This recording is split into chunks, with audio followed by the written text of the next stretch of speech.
आज के युग की सबसे बड़ी समस्या यही है। आज हम लोगों का दिमाग बहुत बढ़िया है, दिल खराब है। बुद्धि के स्तर पर तो हम लोग बड़े प्रतिभावान हैं, बड़े बड़े शोध कार्य, बड़ी बड़ी उपलब्धियां, लेकिन दिल इतना खराब है कि हम एक आदमी को भी बर्दाश्त नहीं कर पाते, सहन नहीं कर पाते। यह हमारा हाल है। ईर्ष्या। आज का आदमी अपने दुख से उतना दुखी नहीं जितना कि दूसरे के सुख से दुखी है। एक आदमी ने तपस्या की, देवता प्रसन्न हुए, वरदान मांगो। वो कहने लगा मैं तो बड़ा संतोषी आदमी हूं, एक ही वरदान दीजिए। देवता ने कहा मांगो। का वरदान यह दे दो कि हम जब जिस समय जितनी मात्रा में जो चीज चाहें वो हमें मिल जाए। देवता ने कहा देखो कितना चतुर आदमी है। कह रहा जब जिस समय जितनी मात्रा में जो चीज चाहे वो हमें मिल जाए। पर देवता ने भी कहा कि मिल जाएगी, पर हमारी भी एक शर्त है। क्या? तुम्हें मांगने से मिलेगी, तुम्हारे पड़ोसी को दुगनी मिल जाएगी। देवता अंतर्धान हो गए। ये बड़ा परेशान, घर आया, हे भगवान मेरा कच्चा मकान है, पक्का आलीशान मकान बन गया है। बन गया, पड़ोसी के दो बन गए। बहुत दुखी कि हमारा एक मकान, हमने तपस्या की, हमने पुकारा और इसको दो मकान मुफ्त में। हे भगवान रुपए मिल जाए, 5 लाख मिल गए, पड़ोसी को 10 लाख मिल गए। अब इसका जी जलने लगा, इतना परेशान, अपने सुख में सुखी न रहे, पड़ोसी के सुख में दुखी रहे। एक दिन बोला हे भगवान मेरे मकान के दरवाजे के ठीक सामने एक कुआं बन जाए। ये कुआं काहे को बना रहा दरवाजे के सामने? का पड़ोसी के दरवाजे 2 तो बनेंगे। और इतने पर भी उसे संतोष नहीं हुआ, कहने लगा हे भगवान मेरी एक आंख फूट जाए। ये अपनी आंख काहे को फोड़ता है कि पड़ोसी की तो दोनों फूटेंगी और कुएं 2 किसी न किसी में तो गिरेगा। यह हाल है, हम सह नहीं पा रहे हैं, हमारा मन खराब है। बुद्धि तो ज्ञान से भरी है, बुद्धि तो ज्ञान से, भौतिक ज्ञान से भरी हुई है, लेकिन दिल भगवान से नहीं भरा हुआ है। यही हमारी समस्या है। बुद्धि जब ज्ञान से भरी होती है तभी हृदय भगवान से भरा होता है। हनुमान जी ने कहा कि रावण तुम्हारा दिमाग बहुत बढ़िया है पर दिल खराब है, और दिल को ठीक करने का केवल एक उपाय है, भगवान के चरण हृदय में रख लो, हृदय ठीक हो जाएगा। भगवान के चरणों को हृदय में रख लो, क्योंकि हृदय में 2 चीज, अहमता और ममता। अहमता की जगह भी भगवान का चरण और ममता की जगह भी भगवान का चरण। राम चरण पंकज और धरहु, लंका अचल राज तुम करहु। मैं भगवान का हूं और ये संपत्ति भगवान की है, बस ये रख लो, बाकी तुम राज्य ऐसे ही करते रहना, राजा तुम ही बने रहना। कितनी सुंदर बात हनुमान जी ने कही। संत श्री सुंदरदास जी ने लिखा है, कोट उपाय करे धन के हित भाग लिखो तितनो ही लहेगो।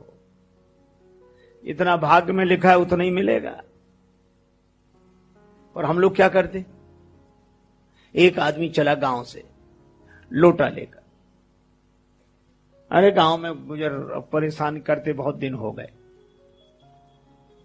कुआं छोटा सा है, कुएं से बड़ा तालाब, तालाब भी छोटा है, तो नदी भी छोटी है, तो कहां समुद्र, इससे तो बड़ा कोई नहीं है। कितना परिश्रम किया, कहां गया? समुद्र के पास। लेकिन बेचारे यह भूल गया कि हम चाहे जितने बड़े समुद्र के पास चले जाएं, पर हमारा लोटा तो उतना ही है। इसी तरह हम चाहे बड़े से बड़े आदमी के पास चले जाएं, पर हमारे भाग्य का लोटा तो उतना ही है, उतना ही भरेगा। कर्म कमंडल कर लिए तुलसी जहां जहां जाहि, सरिता कोप समुद्र जल बूंद न अधिक समाए। बोलो, एक महात्मा फक्कड़ी वाणी में बोलते थे, बड़े मस्त उपदेश प्रवचन तो कम करते थे। वो कहते थे प्रारब्ध भाग्य, तो क्या करें? वो कहते थे अपने भाग्य में होगा तो भागा हुआ भी आ जाएगा, भाग्य में होगा तो भागा हुआ भी भाग कर आ जाएगा, और भाग्य में नहीं होगा तो आया हुआ भी भाग जाएगा। और कभी कभी हंसी में कहते थे कि हमारे भाग्य में नहीं होगा तो किसी का बाप दे नहीं सकता, और भाग्य में होगा तो किसी का बाप रोक नहीं सकता। हम काहे को परेशान हो? प्रारब्ध तो पहले रचा पाछे रचा शरीर, तुलसी चिंता छोड़ के भजले श्री रघुवीर। इसीलिए आठम यथा लाभ संतोषा, प्राप्त को पर्याप्त समझें। इतने कपड़े ठीक है, इतना पैसा ठीक है, आखिर हम कहीं ना कहीं तो विराम लगाएं। इसी तरह काम पर भी विराम लगाएं, क्रोध पर भी विराम लगाएं। मैं ये नहीं कहता कि क्रोध जरूरी नहीं है, लेकिन आप जानते हैं घर में चूल्हा जलता है, भोजन बनता है, पूरा परिवार चलता है, तो क्रोध की आग में आप परिवार को व्यवस्थित करके चलाएं, पर आग चूल्हे के भीतर हो, पर ऐसा ना हो कि चूल्हे में लगी आग घर में ही लग जाए, वह आग नष्ट कर देगी। अगर चूल्हे में आग नहीं जलेगी तो जीवन नष्ट हो जाएगा। तो व्यवस्था के लिए क्रोध ठीक है, और इसी तरह मैं कहता हूं व्यवस्था के लिए काम ठीक है।